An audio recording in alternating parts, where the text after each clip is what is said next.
In my youth, I dabbled in amateur photography and took part in 4-H and high school photography classes. Also in high school, I participated in drama, where I quickly volunteered for the sound and light operations. With these activities, I learned a little bit about the physics of light and color.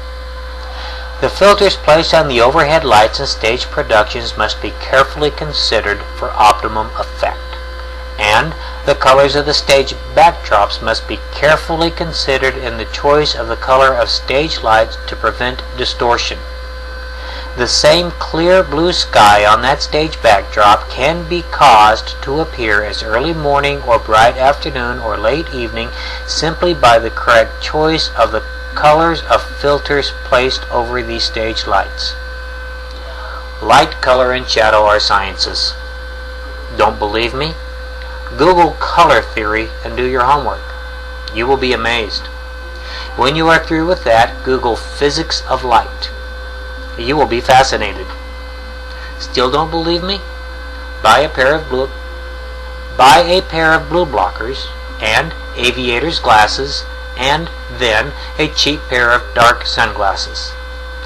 Go outside, look at an object, and look at it again with each pair of these glasses.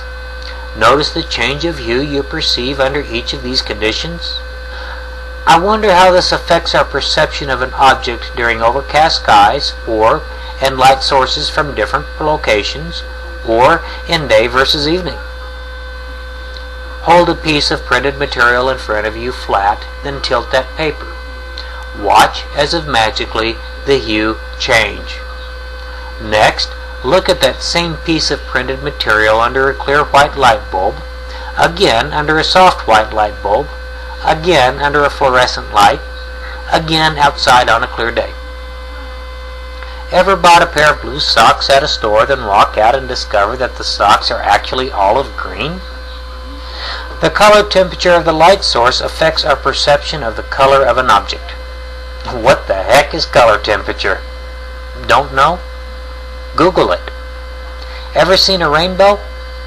We accept that the rainbow is an illusion created from the bending of light by the water vapor in the atmosphere. Yet we take no thought of how that water vapor is affecting the bending of the light between us and our vehicle. So then we are amazed and confused when light and shadow behaves differently on the moon or on Mars, where there is no water vapor to bend and distort the light. Oh, and about that car? Ever notice its hue appears differently in broad daylight on a clear day than it does during overcast skies? Ever notice that the hue of your car appears different at midday than it does evening? Ever watch a car drive by and watch as the hue subtly changes as it passes? Well, that car just might be me driving by, and I hate to disappoint you, but I am not a sinister extraterrestrial driving by in my technological marvel. We watch our Hollywood-produced movies and professional quality photographs, and there, before our eyes, we see perfection. There are no unwanted shadows, colors, or reflections. We see amateur photographs or watch live newscasts where the images are captured in imperfect conditions. We see distorted colors. We see shadows that strike us as odd. These oddities are wonderful testimonies and evidence of the physics of light, color, and shadow. So we see these phenomena in our perceptions of real life and don't give it a second thought. We see these phenomena in our personal photographs and video recordings and don't give them a second thought. Then we see the lack of these phenomena in Hollywood productions and professional studio portraits, and rather than being amazed at the skill and technology that gives us that perfection, we simply accept these images as the real world. But then, lo and behold, we see these phenomena in live newscasts, images from another planet, or photographs captured in our pets' conspiracy theories, and it becomes reality. The paranoid and the ignorant leap to the conclusion that something is wrong, thus sinister motives are at work. They know nothing of light and color. It's always a curiosity to me that some paranoid mind with an internet connection and ignorance of the physics involved can postulate their silly notions of these anomalies being evidence of a seditious plot and garner much agreement from the equally ignorant.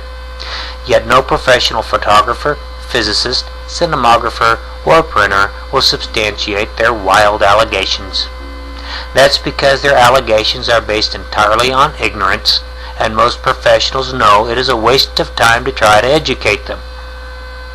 Let's make something clear.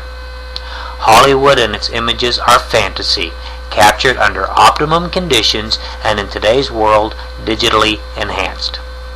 Live newscasts and amateur photography are reality. Yet, kooks with internet connection and paranoid minds believe Hollywood to be reality and the genuine unenhanced images captured in imperfect conditions to be the fantasy. Color and light are sciences. So too is perception. And what we see, either with our naked eyes or with light recording devices, captured either in Hollywood or in our living rooms or on the street, is rarely what is really there. Images and video are often used to substantiate the bunk of black helicopters over the United States. Life on Mars by editing color from Mars images. Strange shadows on the moon as evidence of alien buildings. Alleged double lighting sources from the moon proving a hoax. Curious light refractions in red eye proving shape-shifting extraterrestrials or devils and demons among us. Before you believe them, ask yourself, does this guy have the first clue about the science of the physics of light, color, and shadow? From what expertise do they claim to speak? What would someone familiar with the physics of light, color, and shadow have to say? People such as this have no proof of nothing except only their ignorance.